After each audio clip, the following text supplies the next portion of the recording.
In Chapter 15, we'll discuss the digestive system. Digestion refers to mechanical and chemical breakdown of food so that the nutrients can be absorbed by cells. The digestive system consists of the alimentary canal. This is a tube that leads from the mouth to the anus. Associated with the alimentary canal are the accessory organs. The accessory organs secrete enzymes and other substances that aid in the digestive process.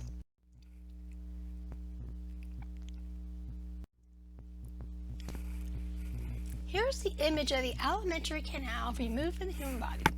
The alimentary canal is a muscular tube, about 8 meters long. The wall of the alimentary canal consists of the same 4 layers throughout. However, there are some variations that occur due to the function of that specific section of the canal. The mucosa. The mucosa is the innermost layer. This is the layer that comes in contact with the food. It consists of epithelium. The function of the mucosa is to help protect the underlying tissues. It carries on secretion as well as absorption. And in some regions of the alimentary canal, the mucosa is modified into folds and projections which help increase the surface area. Superficial to the mucosa is the submucosa. This consists of loose connective tissue. This is where you find blood vessels, lymphatic vessels, and nerves. Nutrients and oxygen from these blood vessels diffuse to nourish the mucosa. The muscular layer consists of 2 layers of smooth muscle. There are circular fibers and longitudinal fibers. The function of the muscular layer is to propel food through the canal. The outermost layer is the serosa. And for organs or parts of organs that are within the peritoneum, this would be referred to as the visceral peritoneum. This helps to protect the underlying tissue. And remember that the peritoneum is a double-layered membrane that secretes a small amount of serous fluid to help reduce friction between the visceral and parietal peritoneum. This image demonstrates the 4 layers of the alimentary canal.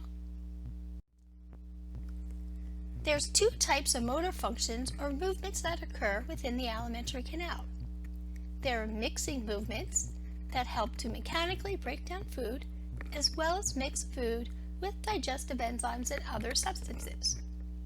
The propelling movements keep the food moving throughout the canal.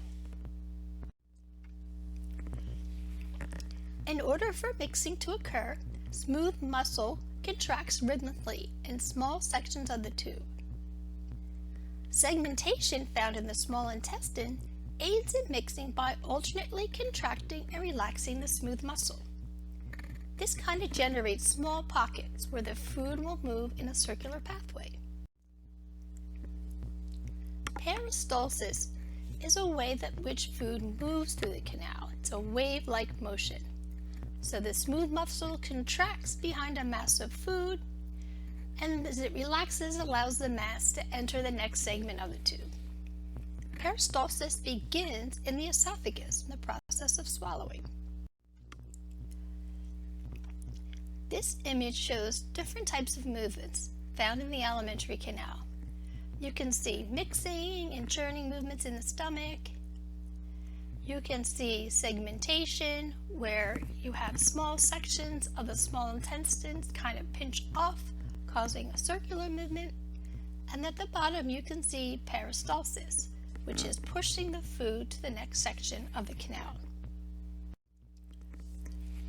Let's start with the mouth.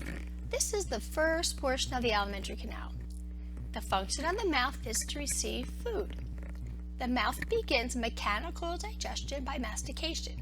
Mastication is another word for chewing.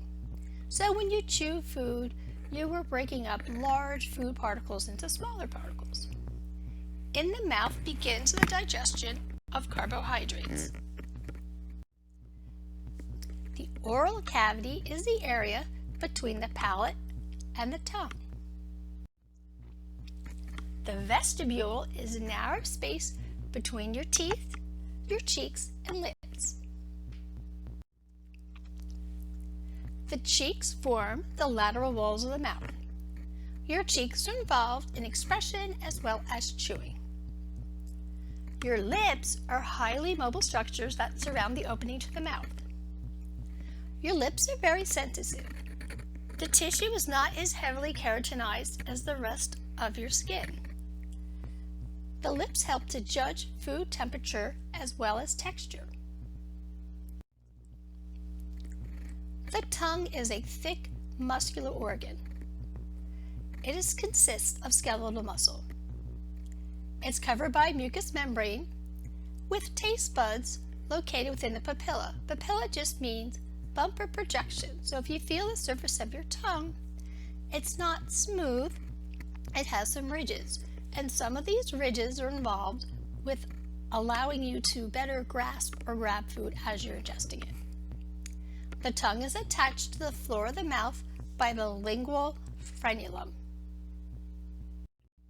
This image shows structures of the oral cavity, including the lingual frenulum. The palate forms the roof of the oral cavity. It consists of the anterior hard palate and the posterior soft palate. The soft palate and uvula function to close off the nasal cavity during swallowing. There are 3 pairs of tonsils. The tonsils consist of lymphatic tissue and are part of the immune system. However, they do form a protective ring around the opening to the mouth. Palatine tonsils, just normally referred to as the tonsils, are found in posterior oral cavity. The pharyngeal tonsils or adenoids are found in the throat. The lingual tonsils are associated with the posterior aspect of the tongue. The function of teeth is to chew and break food into smaller pieces. This is called mechanical digestion. Initially, infants receive their primary teeth or baby teeth. These are then replaced by 32 secondary teeth. In an adult human, the dentition formula consists of 3-2-1, 4-1-2-3. This would be true for the top and the bottom jaw.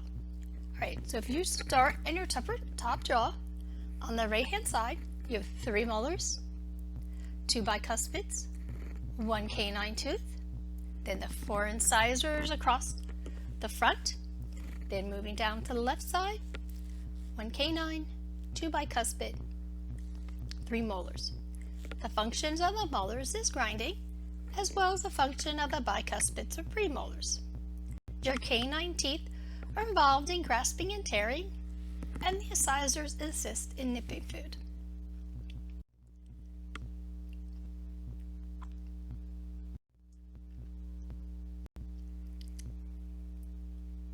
Let's look at the anatomy of the tooth. The area above the gum is known as the crown. The area below the gum is known as the root. The enamel is protector covering over the crown.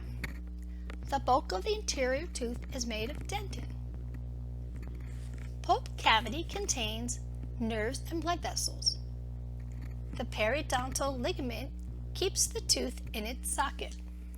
Remember, this is defined as a gomphosis, an immovable joint, as covered in the skeletal system. Gums are referred to as gingiva.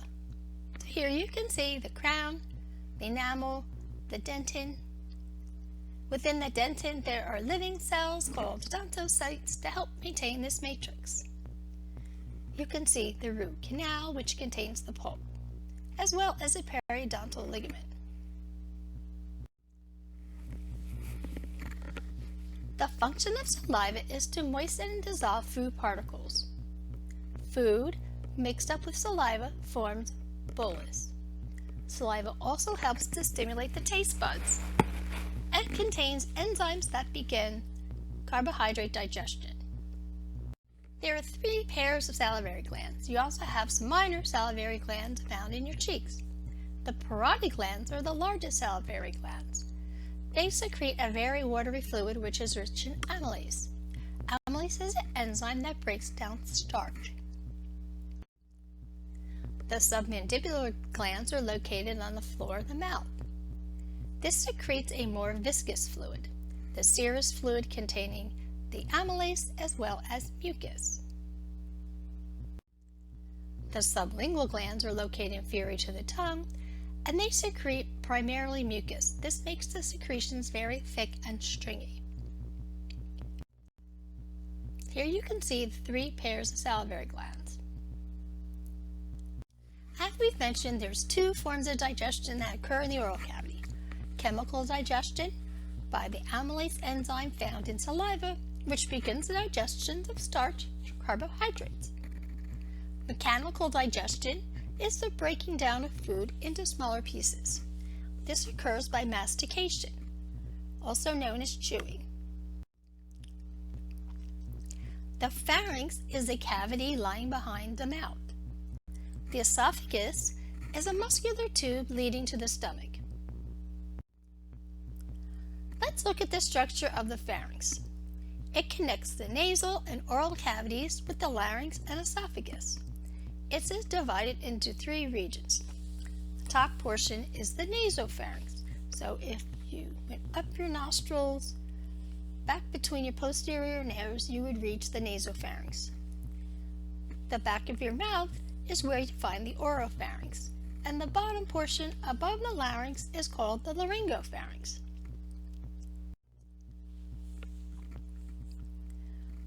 This image indicates the 3 regions of the pharynx.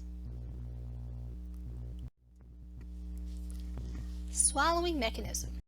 As we mentioned, food, when mixed with saliva, forms a little ball called bolus.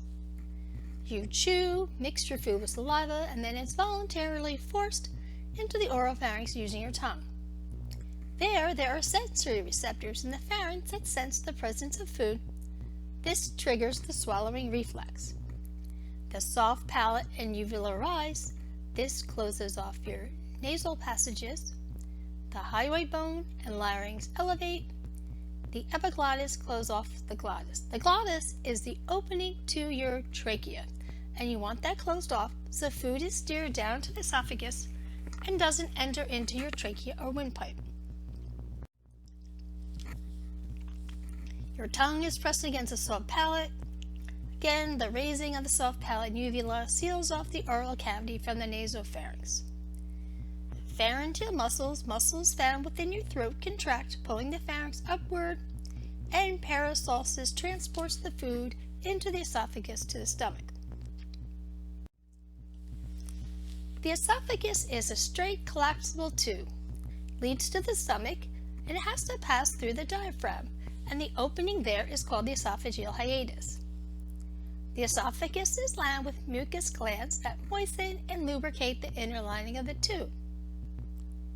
The lower esophageal sphincter is a round-shaped valve-like muscle that helps prevent regurgitation of the stomach contents into the esophagus.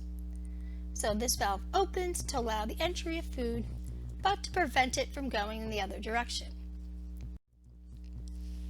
The stomach is a J-shaped organ in the upper left abdominal quadrant. It receives the bolus and mixes it with digestive juices. From there, food is propelled into the small intestine. Rugae or gastric folds of mucosa and submucosa allow for distension. So if you eat a lot of food and you feel that your stomach is very big, it is in fact because it can increase in its size. The stomach is divided into different parts. The cardia is the uppermost region. The fundus is kind of an overflow chamber, typically contains a bubble of air. The main portion of the stomach is referred to as the body, and then it narrows as it extends toward the duodenum. This is referred to as the pylorus. Here again, there is a sphincter muscle that controls the release of food from the stomach into the small intestine. This is called the pyloric sphincter. Here you can see the regions of the stomach. There is some absorption that occurs in the stomach. The stomach is able to absorb small amounts of water, salt, obviously alcohol, NSAIDs, non-steroidal anti-inflammatory drugs, and some lipid-soluble drugs and vitamins. Lipid-soluble vitamins are A, D, E, and K. We'll cover that in the nutrition section. There is a lot of mixing that occurs in the stomach. Bolus enters, it mixes with digestive enzymes released by the stomach, and it turns the food into acidic chyme. It reaches the pyloric region using peristaltic waves, the rate of which food empties the stomach and enters into the duodenum, the first region of the small intestine, depends on its fluidity as well as the type of food. It takes about 3 to 6 hours for food to empty the stomach. Water exits quite readily, followed by carbohydrates, proteins, and then fats. The pancreas produces a variety of secretions. All of the secretions and water together collectively called pancreatic juice. Pancreatic amylase continues the digestion of starch.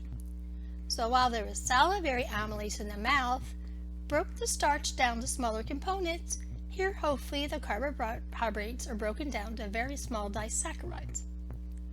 Pancreatic lipase breaks down triglycerides to glycerol fatty acids. Triglycerides are the most common dietary fat. Triglycerides consist of 1 glycerol and 3 fatty acids. Nucleases break down nucleic acids to nucleotides. Protein digestion began in the stomach by use of the enzyme pepsin. Now protein digestion continues with the use of trypsin, chymotrypsin, and carboxypeptidase. Proteins consist of amino acids, very long chains, and now hopefully the amino acids are broken down into segments of 2, dipeptides. The liver is a reddish-brown organ located in the upper right quadrant. It's the body's largest internal organ.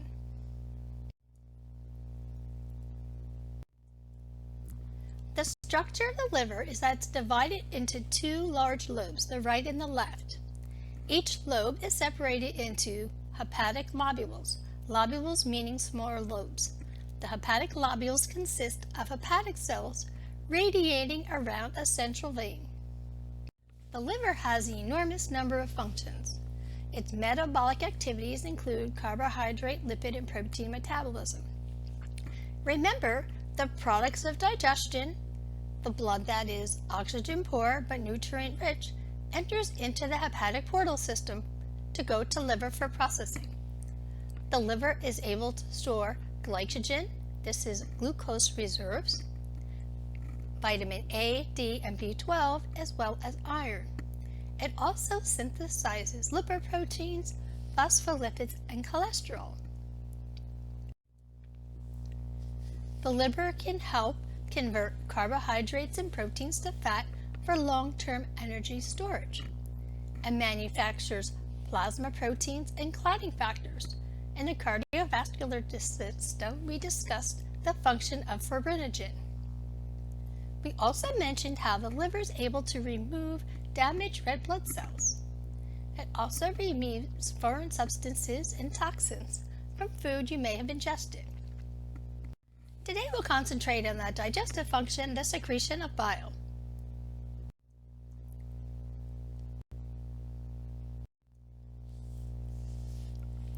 Bile is a yellowish-green liquid. It contains water, bile salts, bile pigments, bilirubin and biliverdin, which are breakdown products of hemoglobin metabolism. Also contains cholesterol and electrolytes. The gallbladder is a pear-shaped sac found on the anterior surface of the liver. Its function is to store bile between meals and to concentrate the bile. Contraction releases the bile into the duodenum. Extending from the gallbladder is the cystic duct. It then joins the common hepatic duct, which is exiting from the liver. Where these 2 ducts merge together, the cystic duct and the common hepatic duct, this forms the common bile duct. The common bile duct exits into the duodenum. The function of bile salts. Okay, if you've ever mixed together oil and vinegar, you can shake it and the oil molecules disperse into very small droplets. If you let that sit on the counter, you'll see that the fat droplets coalesce together and will separate from the water. So what an emulsifier does is it coats the sides of these small droplets and prevents them from coalescing. This aids in the digestion and therefore absorption of fatty acids, cholesterol, and fat-soluble molecules. Emulsification, keeping these fat droplets very small, allows lipases, digestive enzymes that break down fat, to be able to function. The small intestine is about 7 meters long. It receives secretions from the pancreas and liver. It helps to complete the digestion of the nutrients found in the chyme. The small intestine absorbs the products of digestion, water, as well as nutrients. It transports the remaining residues to the large intestine. Regions of the small intestine. There are no really clear anatomical divisions. The about first 10 inches are the duodenum. It's kind of C-shaped around the head of the pancreas. It receives the chyme, bile, and pancreatic juices. The next 8 feet are the jejunum. This is the major site of absorption. The ileum is the last 2 feet. This is connected to the cecum, the first part of the large intestine, by the ileocecal valve. The mesenteries are a double-layer folded peritoneum. It suspends the small intestine from the posterior body wall. Also supports blood vessels, nerves, and lymphatics that serve the intestinal wall. The greater omentum is a fatty apron that drapes over the intestines. The small intestine wall contains intestinal villi. Villi increase the surface area for food absorption. Inside each villi is a lymphatic capillary called a lacteal.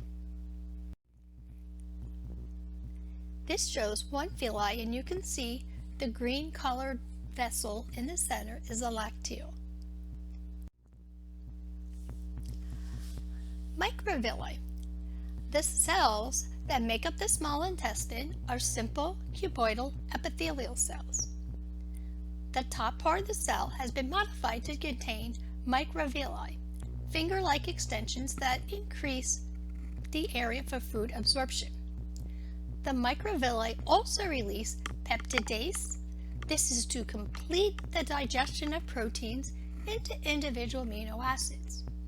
Sucrase, maltase, lactase are necessary to break disaccharides down to monosaccharides. Only small molecules are able to be absorbed. Individual amino acids are monosaccharides. Intestinal lipase completes the digestion of triglycerides to fatty acids and cholesterol.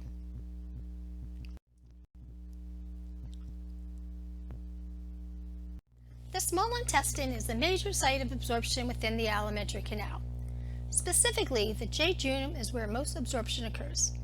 Here, monosaccharides, amino acids, and water are absorbed. Fatty acid molecules have to be handled a little differently. Basically, remember, fats and waters do not mix together. The fatty molecules dissolve through the cell membrane of the villi. They are then covered and combined with proteins and carried away through the lacteals.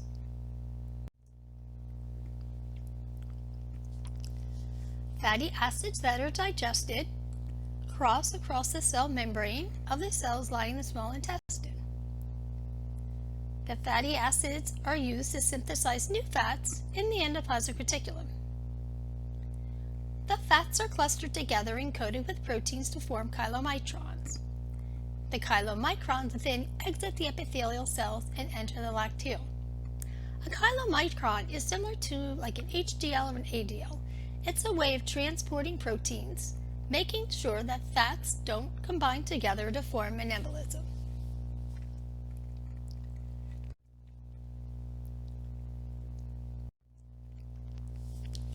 Movements of the small intestine. We mentioned before the movements are segmentation as well as peristaltic waves. It takes 3 to 10 hours for food to travel its length.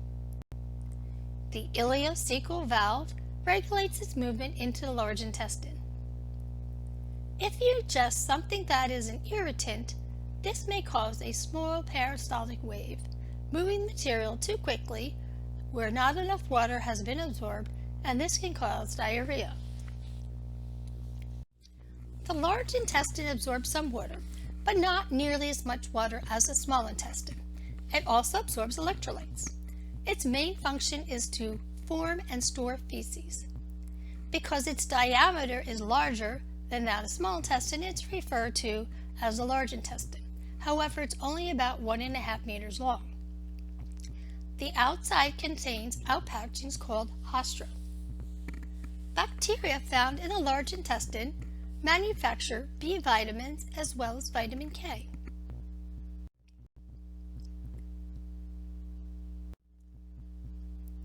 Let's look at the parts of the large intestine. The first part is the cecum. Hanging from the cecum is the appendix. The colon has several regions: ascending, transverse, descending, and sigmoid, followed by the rectum and the anal canal. The anal canal contains 2 sets of sphincter valves: the internal anal sphincter, which is under involuntary control, and the external anal sphincter, which is under voluntary control.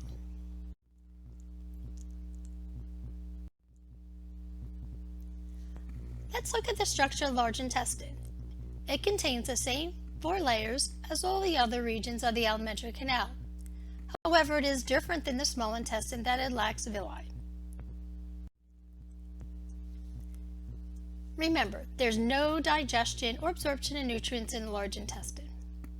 It secretes mucus, it absorbs electrolytes and water, and as I mentioned, the intestinal flora synthesizes vitamins, vitamin K, and the B vitamins B12, thiamine, and riboflavin. The movements of the large intestine are restricted to mass movements, or peristalsis, that only happens 2 to 3 times a day. Defecation is stimulated by a defecation reflex that forces feces into the rectum where they can be expelled. Feces contains undigested food materials, as well as water, electrolytes, mucus, shed intestinal cells, and bacteria.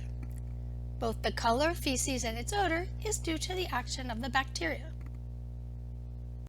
This marks the end of part 1 on the digestive system.